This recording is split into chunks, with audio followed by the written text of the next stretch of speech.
Sound good? Yes? All right. So, Merton was born, now I have to remember the dates. I don't have my notes with me. He was born in early 1900s, and the basic story about him is that he was orphaned at an early age. Actually, his dad died when he was a teenager. And he lived kind of like St. Augustine before St. Augustine's conversion, a little loose. He had a child out of wedlock when he was at a university in England. But he was eventually sent back to America, lived with some relatives, and went to Columbia University in New York. But around, I guess, in his mid-20s, he decided to become Catholic. And then after that, very quickly, even though he ran in a very intelligent, quote, circle in the 30s, he decided to become a monk in the 1940s. And that was the order of the Cistercians of strict observance. If you look up the Trappists today, there's the guys, as we mentioned last week, in Berryville, Virginia here. You'll find at the end of their name, OCSO, Order of Cistercians, Strict Observance. I don't think I gave you a little background on that last week. The Trappists are a reform of a reform. That always happens with religious orders. So the original order is, of course, the Benedictines, founded by St. Benedict back in the 400s or 500s, I forget which century. But very, very early, and he is the father of Western monasticism. He brought a rule to the way monks would live. There were monks already in existence, but he kind of brought a rule to bear on organizing them. And then, 1,000 years later, that kind of, maybe not 1,000 years, but close to it, Benedictine life was a little bit in ruins. And there were, priest monks who were the top dogs, and then lay monks who kind of worked out in the fields, and they had two different societies, and they were landowners, and they got very rich. And some guys said, let's just do this, bring it back to the primitive ideal. And they founded a monastery at Citeaux in France, and they became known as the Cistercians. And then, of course, they got out of control in only a few hundred years, actually. And then about the 1700s, 1600s, I can't remember off the top of my head, a man named de Rance, an abbot of the Cistercians, said we need to do another reform here, and he did this reform at a monastery in La Trappe in France, and that's there. So there's still Cistercians, OCs, there's still Benedictines, but the order we're probably most familiar with that has a lot of more or less famous contemplatives come from the Trappists, the OCSO community. If you know Thomas Keating from Centering Prayer fame, or Basil Pennington, both those guys are Trappists too, even though they're all both now with the Lord. Okay, so that's just a little bit of background on Trappists. Merton joined the Trappist monastery in Gethsemane, Kentucky, which is still around today. You can certainly go visit it. And he was there for about 27 years. Towards the end of his life, in the mid to late 60s, he moved into a hermitage. We'll be talking a lot about solitude tonight, so that's an important period of his life. And Peg asked me to focus on some of his later writings on contemplation. A lot of it comes out of that experience. He had already had a taste of solitude at different points while he was in the monastery. He was always a thorn in the side of the leader of the monastery, the abbot. But since Merton brought in so much revenue through his books, because he was a bestseller in 1948 when he wrote The Seven-Story Mountain, his autobiography, up to that point, he kind of more or less got what he wanted. But even when he was in the hermitage in the late 60s, he was corresponding with everybody of note of the day. I think at one point, this was my favorite, he was corresponding with Lenny Bruce, the comedian. But in addition to people like Dorothy Day and literary critics, and he wrote with the Pope. So he was in constant contact with people of tremendous note in the 60s.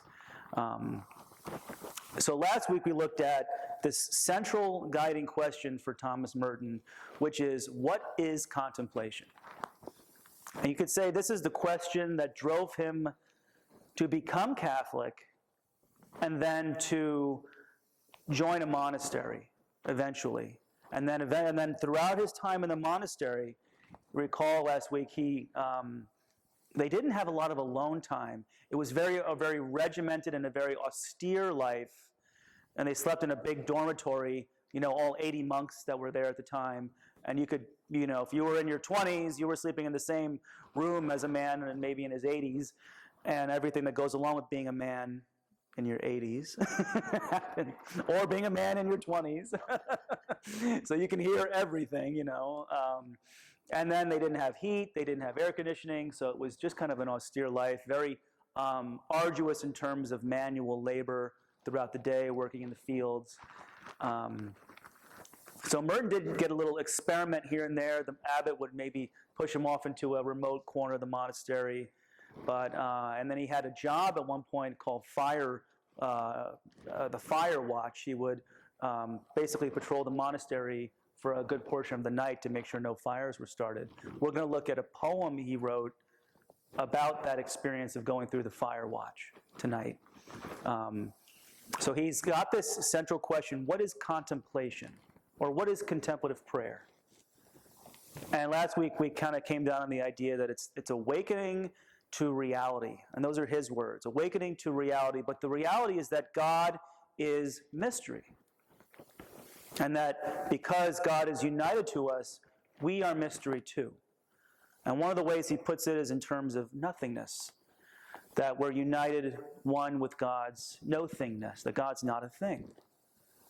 And so he's driven by this very apophatic experience. And apophatic means no image, no thinking, no feelings, can grasp.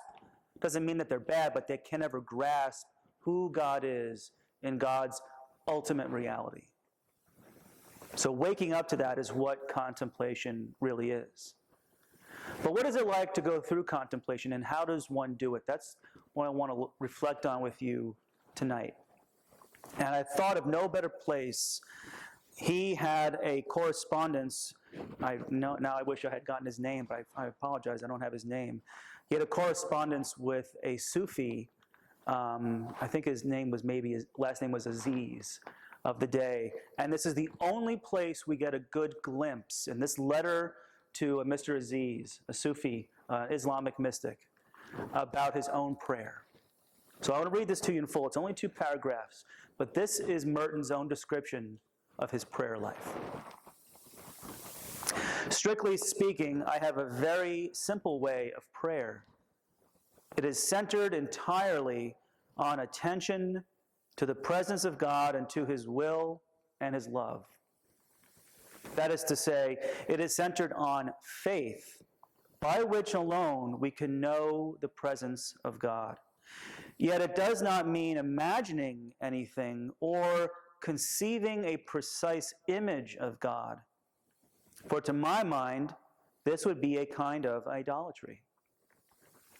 On the contrary, it is a matter of adoring him as invisible and infinitely beyond our comprehension, and realizing him as all.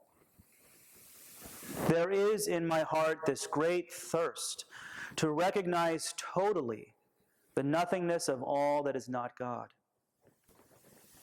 My prayer is then a kind of praise rising up out of the center of nothing and silence.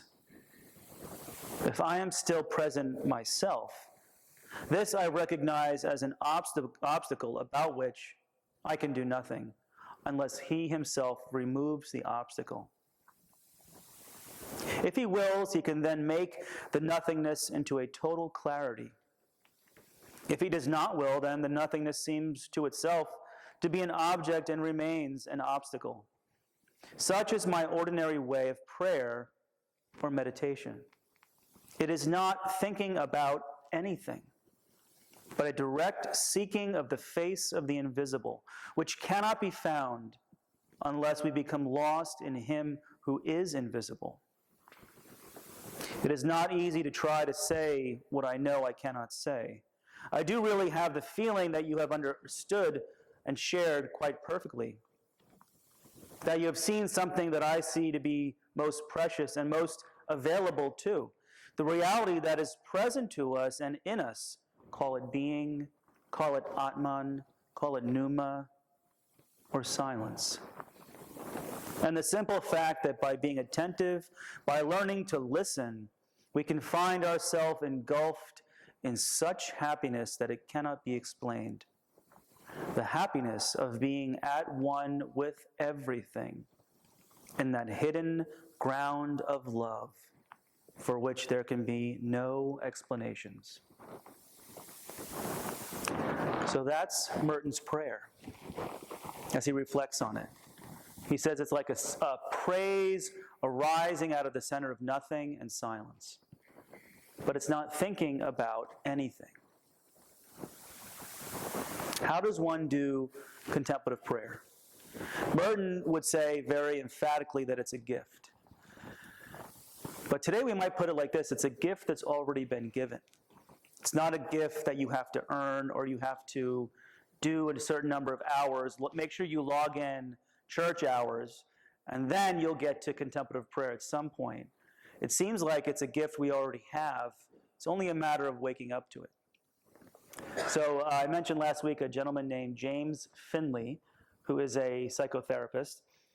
But in the 60s or late 50s, I believe, he was a novice, a Trappist, under Thomas Merton's tutelage in the monastery at Gethsemane in Kentucky. And while there, he kind of drove Merton a little crazy. I think Merton yelled at him at one point, just to get, because Merton had very little tolerance for baloney and for piety. And you know what I mean by piety. Someone who's just more or less pretending to be holy and is matching a role or an image that we have in our minds of what it means to be holy. For him, holiness, which is maybe another way of talking about contemplation, is about being real. Being honest and humble and simple and being maybe ruthlessly honest.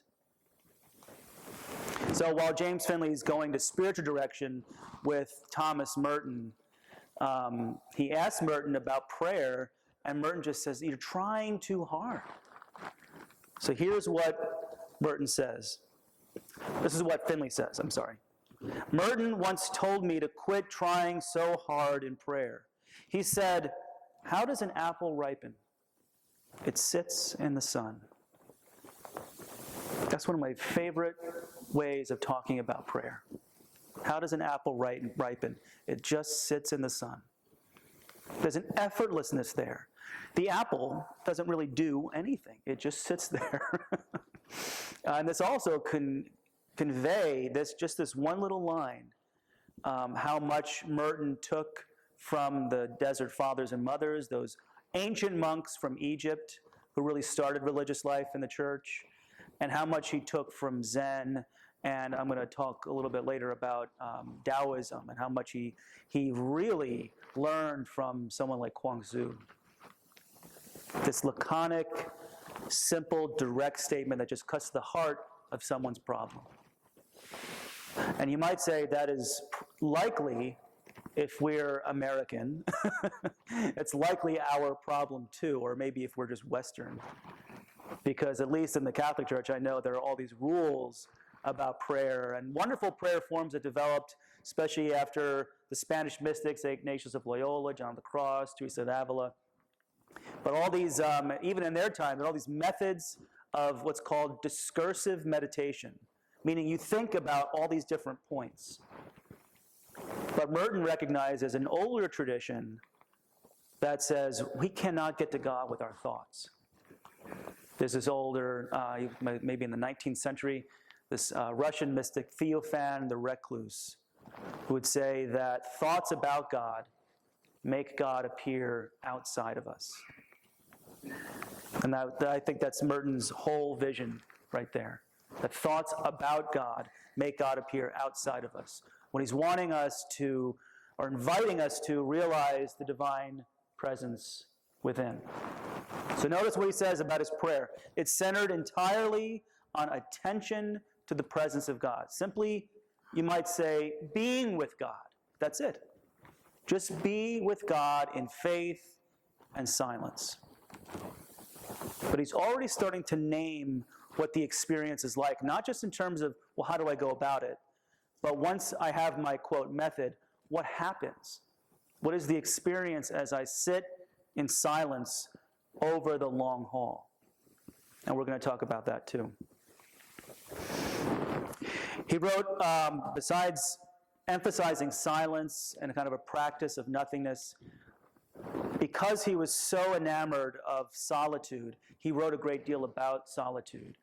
And one of the things he wrote was called Notes on the Philosophy of Solitude, which was an essay in his book, Disputed Questions. He says of that essay that that's the only thing he felt he had to write. He had to put down something about solitude.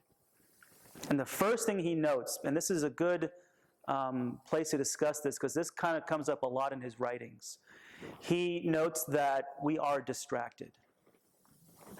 And he's saying this, in the 60s, in the 50s. This Twitter was not a thing back then. Social media was not a thing back then, right? So he's noting already how distracted we are, how that fragments our being.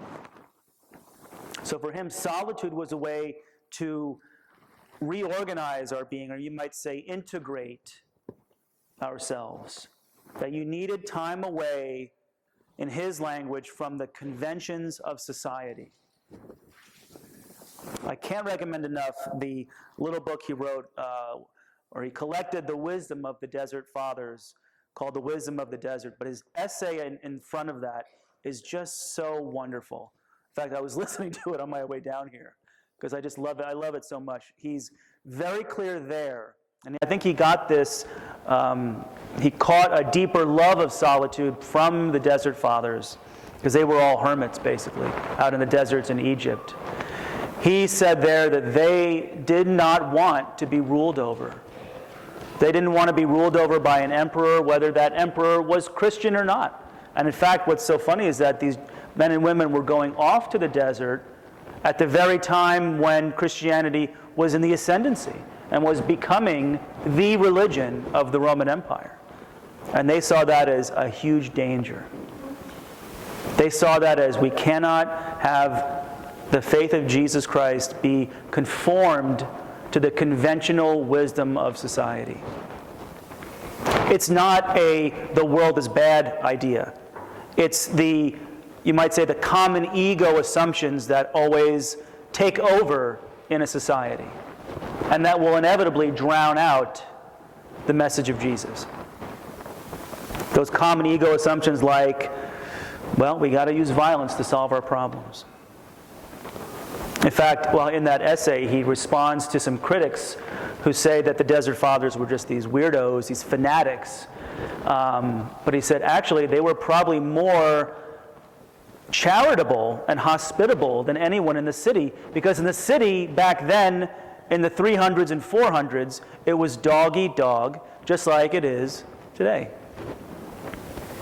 But in the Desert Fathers world, hospitality and charity took preeminence over fasting and asceticism, your own kind of pious disciplines, you might say. But their lives were very ordinary. They didn't care to be recognized.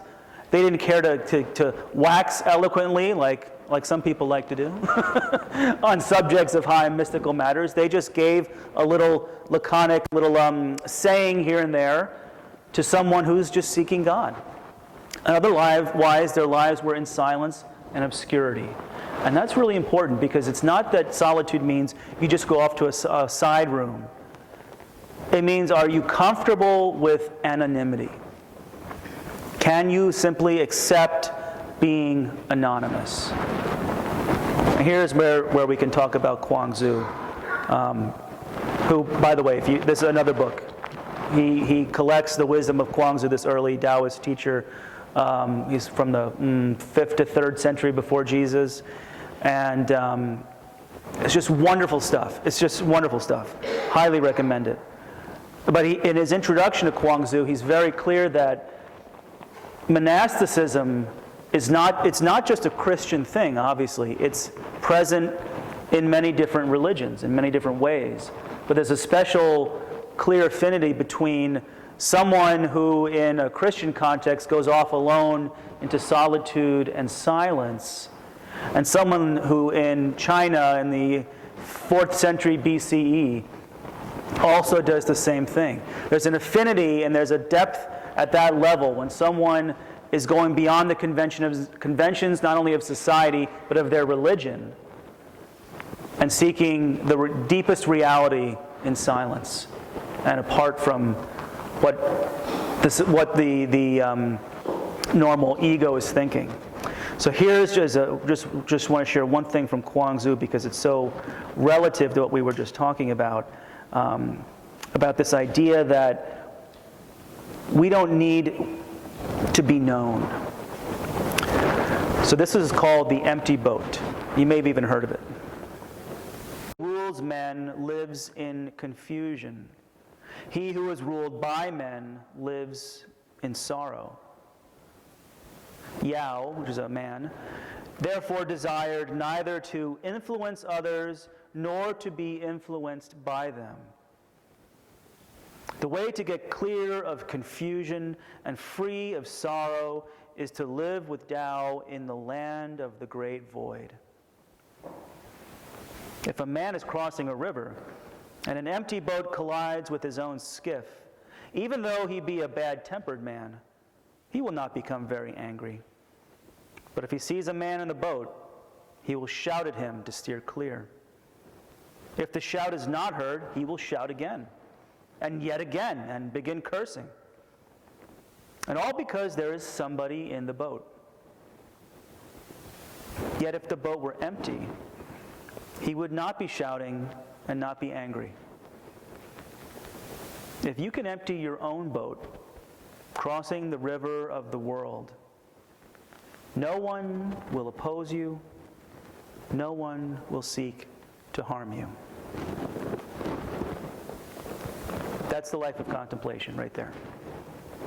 And you can see why Merton was drawn to someone like Kwangzu. There's a simplicity of wisdom there.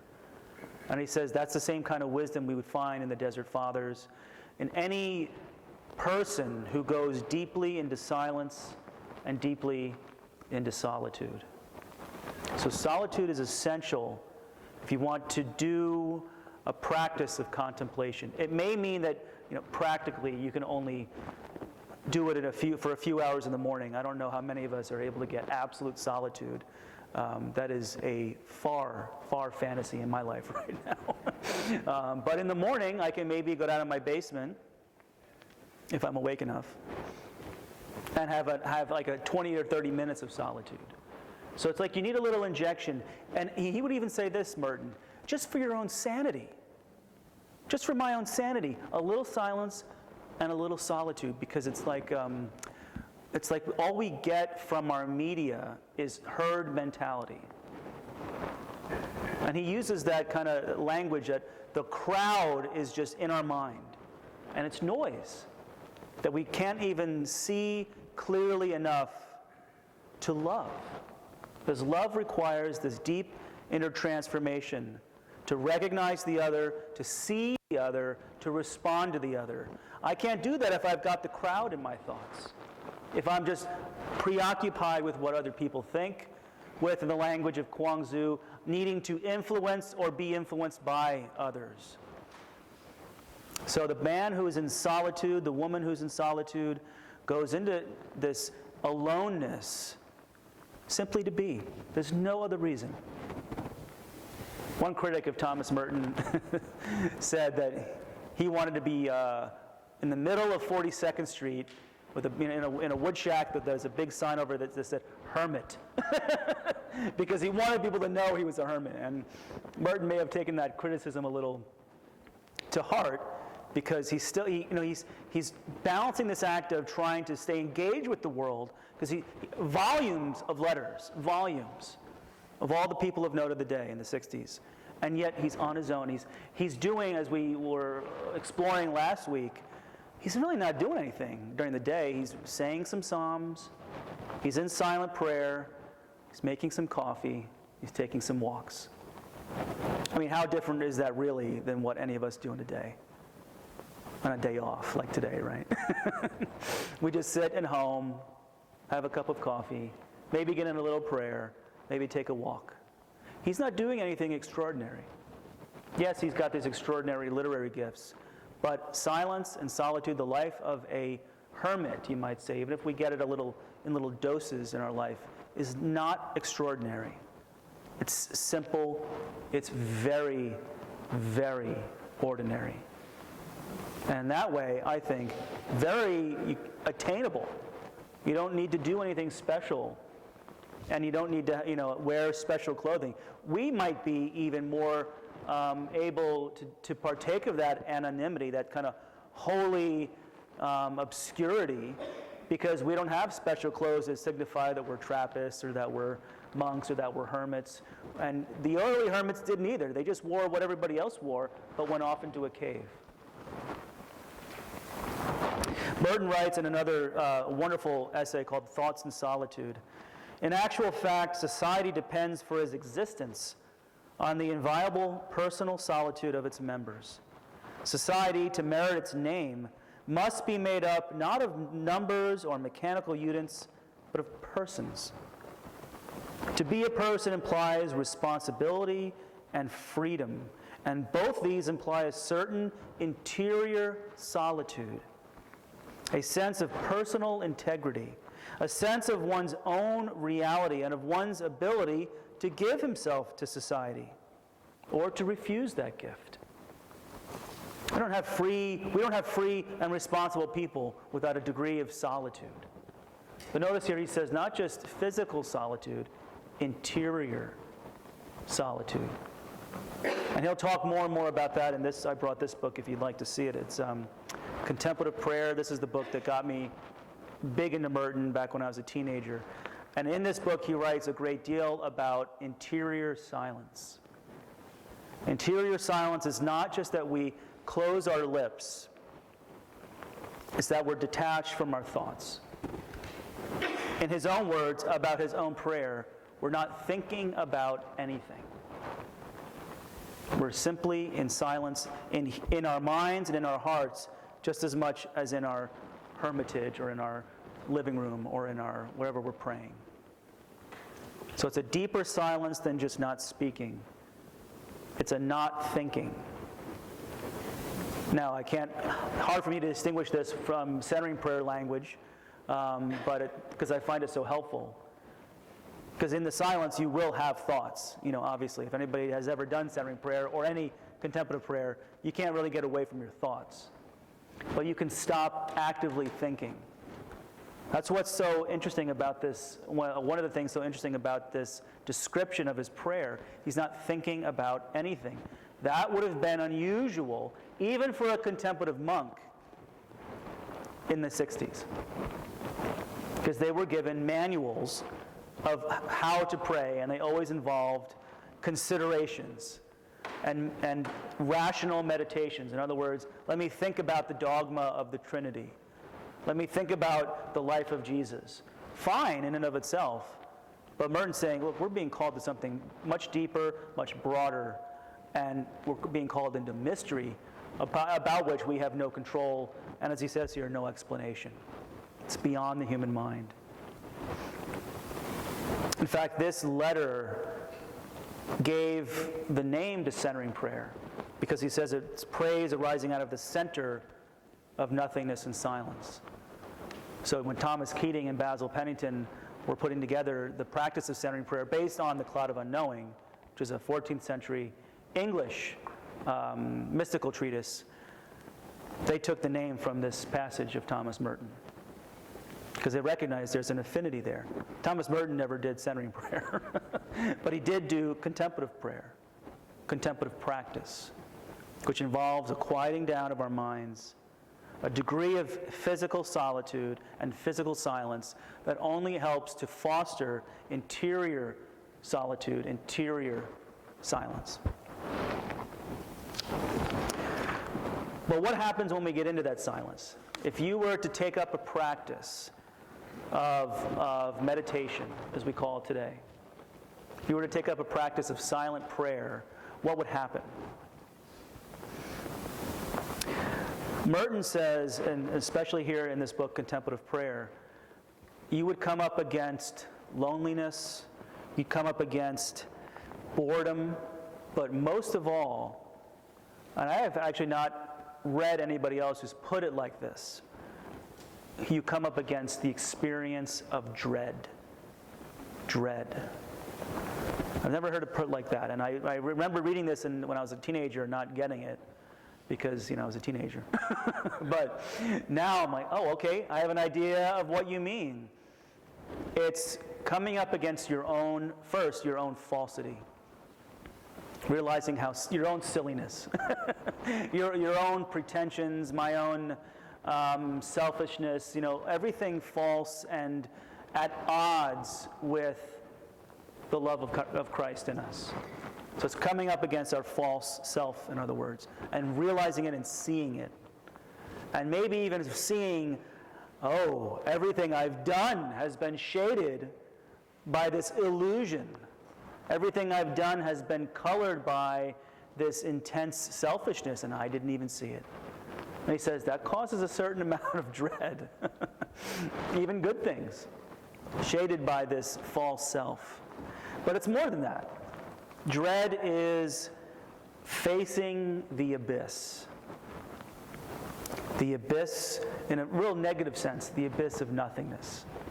That this all might not make any sense, that, you're a hair's breadth away at this point from being a nihilist. Like, does this make any sense? Is life even any good? Is there a God? All those things, I don't know if you can be a deep contemplative without facing those questions in all their honesty and in surrender. And he's very clear about that in the prayer of silence, you are surrendering. There are no explanations. I'm willing to bet you have your own explanation. I have mine about why there is a God and why life makes sense. And Merton is very clear. In the furnace, you could say, of contemplative prayer, all those ideas are just, he says, in New Seeds of Contemplation, they're a holocaust. They're offered on the altar. They're burned up. And he says that is terrifying. Because that's how we make sense of our world.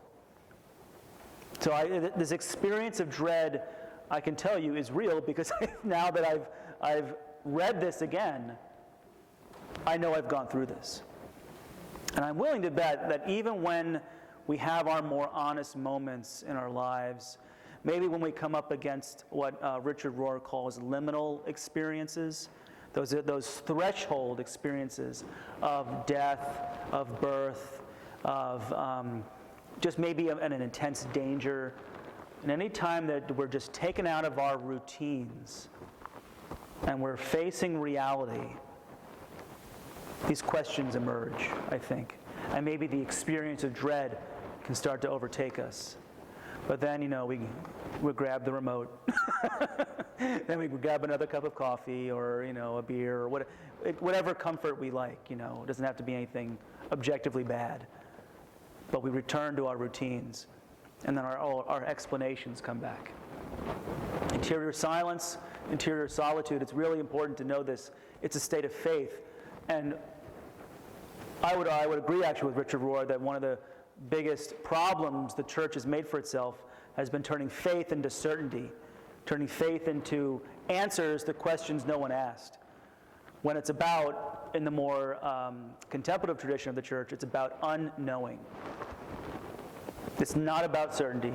It's about staying put in that silence, in that solitude, facing your own fear and loneliness, your own death, your own emptiness, and sitting there anyway and saying, I'm going to still trust God. So that when Merton says, my whole prayer is centered on faith in God's presence, he means that. Not as an article of faith, not as a line in a catechism or a prayer book, but reality. I'm really going to give myself to this. This is for real. It's hard to imagine that sometimes, but it's when all other explanations simply fall away. And if we're honest, if we not just honest, but if we do a little investigation into the Bible, God's not offering a whole lot of explanations, right? I think of Job. Job doesn't get a whole lot of explanations, but God basically says, I'm God and you're Job, so deal with it. But we do get, I'm going to mess it up, but it's Isaiah 41:10, I think. Do not fear, I am with you. Do not be afraid, I am your God. That's what we get. God is with us. Emmanuel, right? That's all we pretty much get. We have teaching about how to know Emmanuel, about how to know God within us. Certainly Jesus gives us that. But we don't get a whole lot of answers about, well, why are children born with spina bifida? You know, why does war happen? We don't get a whole lot of answers. We get some. But the basic response from the Bible, it seems, is, I am with you. I am with you. And that's Merton's prayer. Me being with God who is with me. Simple, silent presence. And in that presence, I wouldn't say pushing through, but enduring the resistances of the mind. Because I remember I do teach centering prayer, and I do a centering prayer group back in my parish in Maryland, and one woman came for a while, for maybe a month or two, and then she just said to me, "This is just boring." I said, "Yeah." Sorry, it's not a Marvel movie.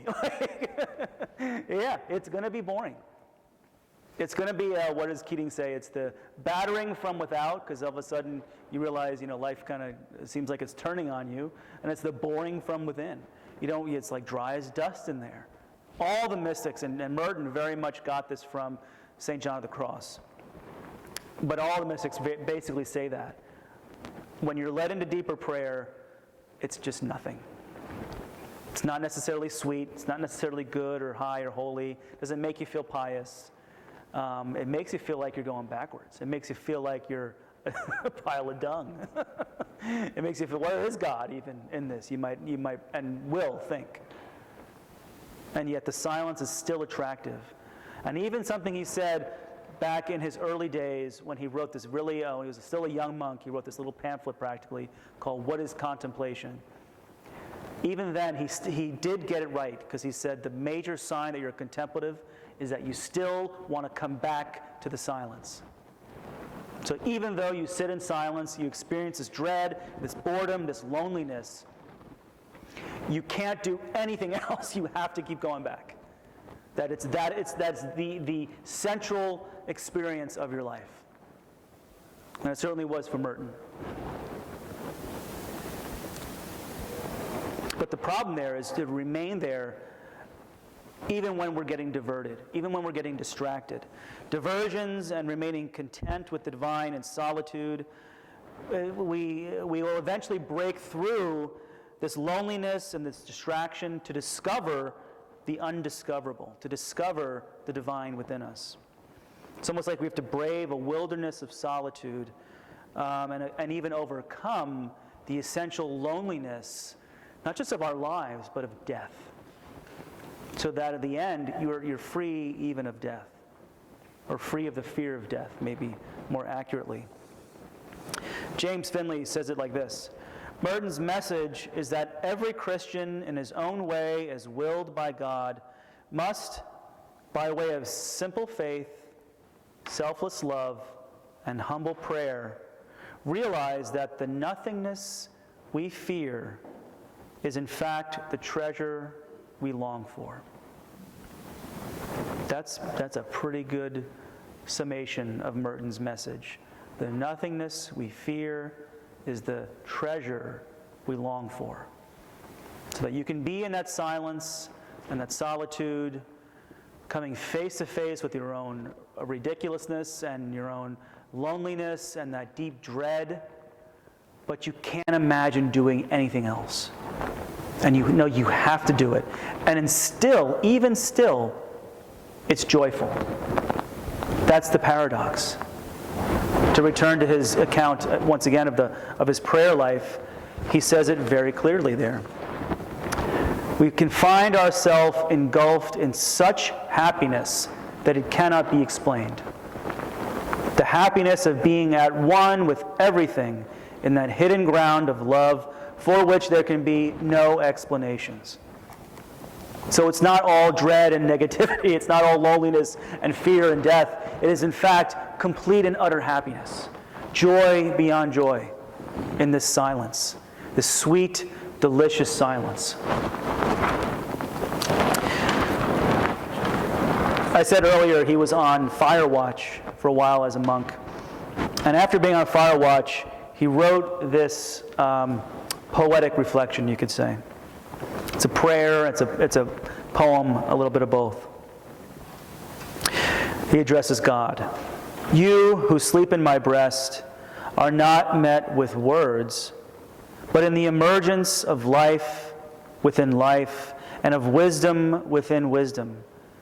You are found in communion, thou in me and I in thee, and thou in them and they in me. Dispossession within dispossession, dispassion within dispassion, emptiness within emptiness, freedom within freedom. I am alone, thou art alone. The Father and I are one. The voice of God is heard in paradise. What was vile has become precious.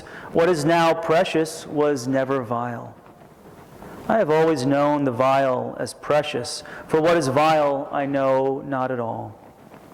What was cruel has become merciful. What is now merciful was never cruel. I have always overshadowed Jonah with my mercy, and cruelty I know not at all. Have you had sight of me, Jonah, my child? Mercy within mercy within mercy. I have forgiven the universe without end, because I have never known sin. What was poor has become infinite. What is infinite was never poor. I have always known poverty as infinite. Riches I love not at all. Prisons within prisons within prisons. Do not lay up for yourself ecstasies on earth, where time and space corrupt, where the minutes break in and steal. No more lay hold on time, my son, lest the rivers bear you away. What was fragile has become powerful. I loved what was most frail. I looked upon what was nothing. I touched what was without substance. And within what was not, I am. He touches on so much there. So very much. It's at the very end of his book, Sign of Jonas. But most of all, I chose this because he came to know in silence and in solitude, not just the mystery and nothingness of God, but as he puts it here, mercy within mercy within mercy. I have forgiven the universe without end. That's just beautiful to me, because now you go into silence, you go into prayer, and you realize, oh, I never have to be afraid. I want to give you just one more thing before I break you into groups, and maybe we can take some questions afterwards. But this is so impactful to me because of a simple truism. Your image of God will affect how you pray. So if you think of God as a great policeman in the sky, or as a great, eternal lawgiver or judge, that will affect how you pray. If I think God is always watching out to see if I'm going to mess up or sin, I'm not sure I want to get to know that God. But if I go into prayer and realize this infinite reality is mercy within mercy within mercy, sign me up. I want that. That's what Merton came to know in his silence and in his prayer. So how do we do it? How do we do contemplation? Silence and solitude. It's that simple. But a practice of silence and solitude will require that we stop thinking and we sit with God in faith. So that's what I'd like you to talk about. I'm going to write some questions up on the board here, and we'll get you squared off into groups. But basically, how can you practice contemplation in your own life? Do you want to look for a method? There are methods out there. Centering prayer, Christian meditation. You can certainly try Zen or the Rosary or the Jesus Prayer from the Orthodox tradition. There are clear methods out there. But you don't necessarily need a method. You can just go into silence. So I want you to talk about with each other, how does one do that? How does one carve out the time? And what are maybe some of the obstacles you see? Because the point of this isn't that you just hopefully leave home and go home tonight and know a little bit more about Merton, but that you do actually try a little silence, a little solitude. That you do come to know God in this simple, ordinary, and even anonymous faith. So let's break up into groups. Peg, do you want to do that? And I'll write some question here on the board for you. Unity implies solitude, and hence the need to be physically alone. But unity and solitude are not metaphysical isolation. He who isolates himself in order to enjoy a kind of independence in his egotistic and external self does not find unity at all, for he disintegrates into a multiplicity of conflicting passions and finally ends in confusion and total unreality. But, Merton says, without a certain element of solitude, there can be no compassion. Because when a man is lost in the wheels of a social machine, he is no longer aware of human needs as a matter of personal responsibility. So that gives you a little bit more about solitude. I think I heard a little rumblings about what does solitude mean for us in your conversations. But that in mind, questions, comments you'd like to bring up? Would you just read that again on this? The last part? Or the whole thing? Responsibility. Oh, yes, certainly. I would be happy to. In fact, I'll expand on it a little bit. Without a certain element of solitude, there can be no compassion.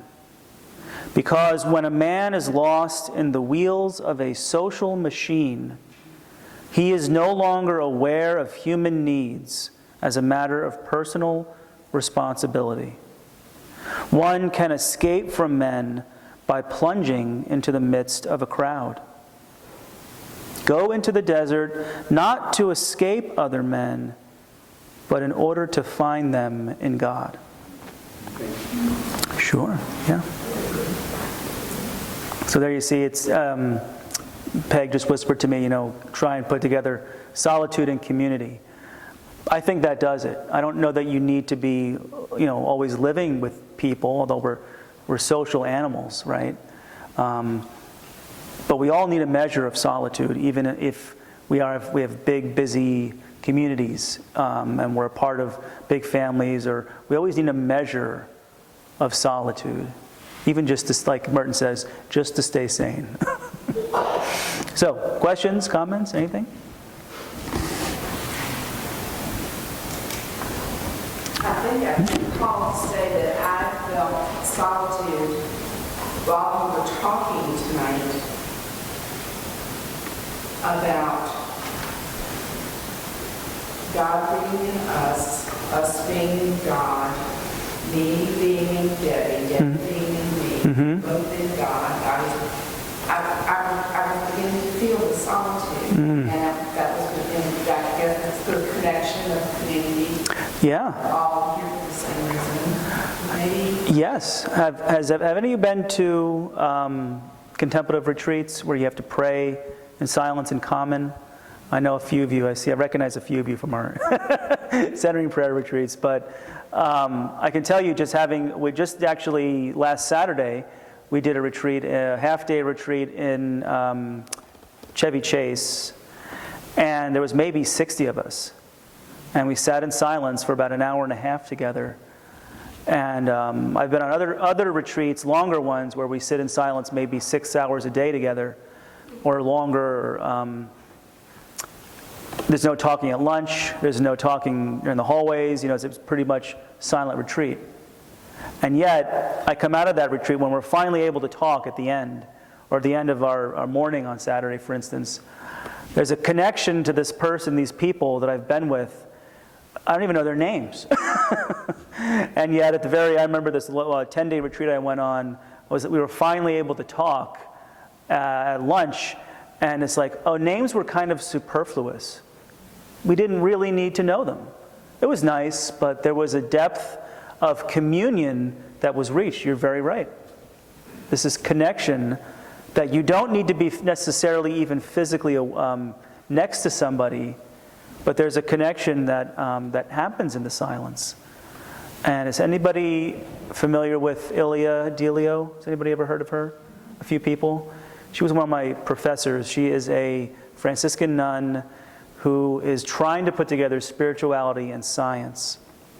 And I bring this up wherever I go because I think it's so mind-blowing.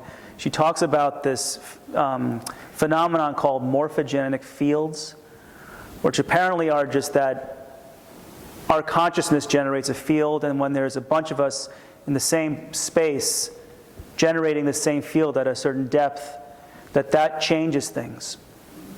But the basic idea is, this is being proven by science, especially by a gentleman named, I think his name is Rupert Sheldrake, that consciousness is shared.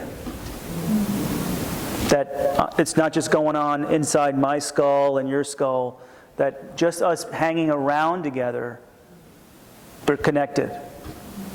And you think, oh, this is how Jesus did it. And because why was he always going around, hanging around the loose people? He was hanging around the prostitutes and the tax collectors, and it just caught on. I wonder if sometimes if he even said anything. He just went and ate and had a beer, or had a wine, and then just left. But so there's something to that, and there's something about how just going into solitude, even physical solitude away from your community, can change things. Can even at least give you the perspective to see what other people cannot. Yes, ma'am? Solitude is easy for somebody.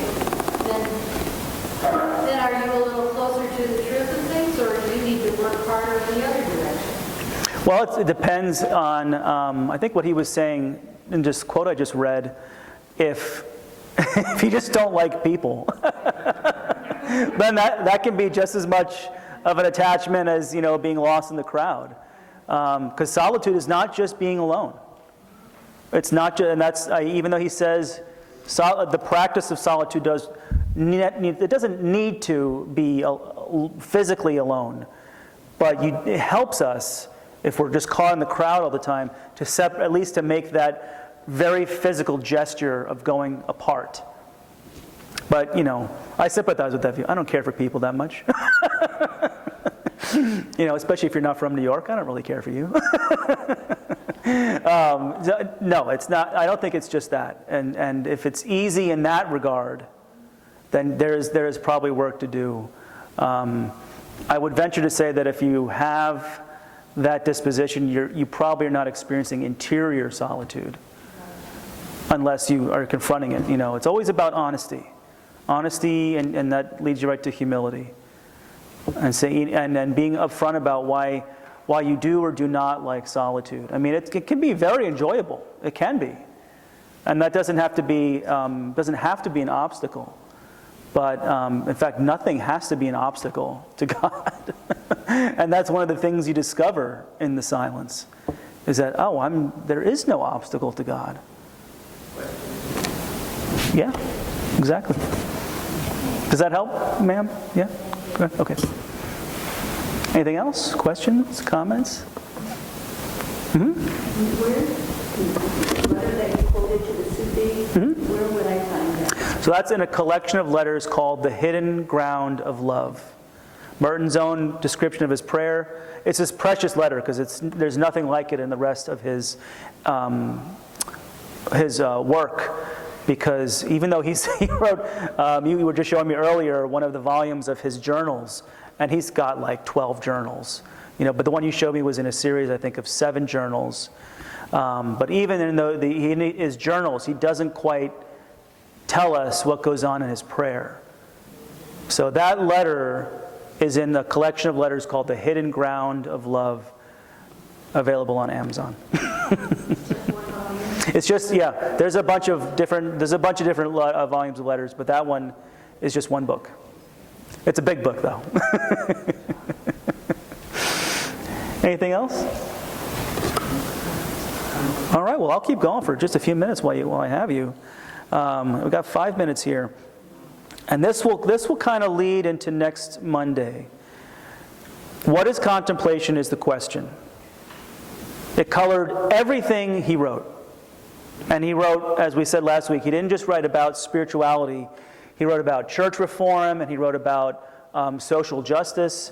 He wrote about war. One of the chapters in New Seeds of Contemplation is the root of war is fear. But he didn't just write, a higher level about war. He talked about the Vietnam War. He talked about injustices that were going on. How does a hermit help the world? But more specifically for us, how does a contemplative help the world?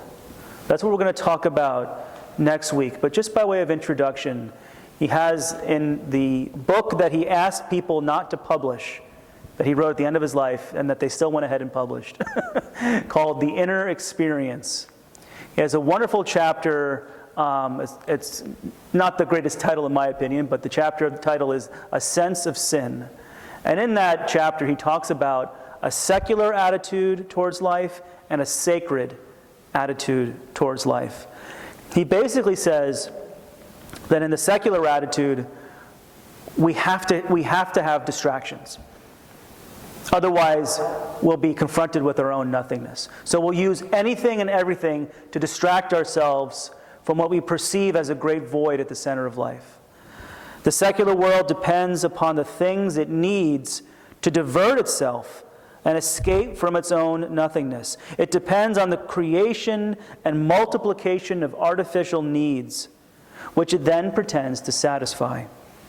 Hence, the secular world is a world that pretends to exalt man's liberty, but in which man is in fact enslaved by the things on which he depends. In secular society, man himself is alienated and becomes a thing. Remarkable analysis, I think, of our society. And then he says, even the most sacred of earthly societies tends to have something of a secular character. The visible and symbolic expressions of the divine tend to become opaque in their constant use. So we stop looking at them and no longer through them to God. Hence, Holy Communion, for instance, tends to become a routine, and this is so interesting, he says, a secularized activity, when it is sought not so much as a mystical contact with the incarnate Word of God and with the members of his mystical body, but rather as a way of gaining social approval and allaying feelings of anxiety. Gosh, he got it. He got just, whoa. I don't know what's going on in the Episcopal Church these days, but I can tell you what's going on in the Catholic Church these days. It's a little bit of this, if not a lot of that. But then he says, the truly sacred attitude towards life is in no sense an escape from this nothingness that assails us when we're left alone with ourselves. On the contrary, it penetrates into that darkness and emptiness. He says, realizing that the mercy of God has transformed our nothingness into his temple. There it is again, mercy. Whenever I think about that, I just get the hairs stand up on my skin here, because it's not just this dread and doom and gloom. It's that at the center of nothingness is pure mercy, is pure joy. Why would he write, my praise for God is arising out of silence and nothingness, but it's happiness without explanation. Happiness without explanation. And his term for God at the end there is the hidden ground of love. And when you discover that ground, it's joy, it's happiness. You can't make sense of it. So even though it costs you every explanation, all of your rationalizations, everything I think about life, it actually gives you the deepest fulfillment of life. Death and resurrection. In Thoughts in Solitude, he says this, and we can think of this as our close. Let me seek then the gift of silence and poverty and solitude, where everything I touch is turned into prayer, where the sky is my prayer, the birds are my prayer, the wind in the trees is my prayer, for God is all in all. So it's not just nothingness and silence, it's a transformed vision of life.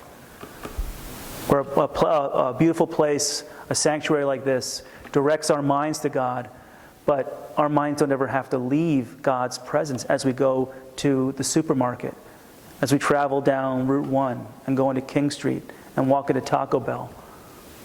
I did that earlier. And bite into their crunchy burrito. Like, it's all of it. The burrito, King Street, the Potomac, the trees out here. Everything turns into prayer. That's the contemplative experience. We'll talk more about it next week. Thank you.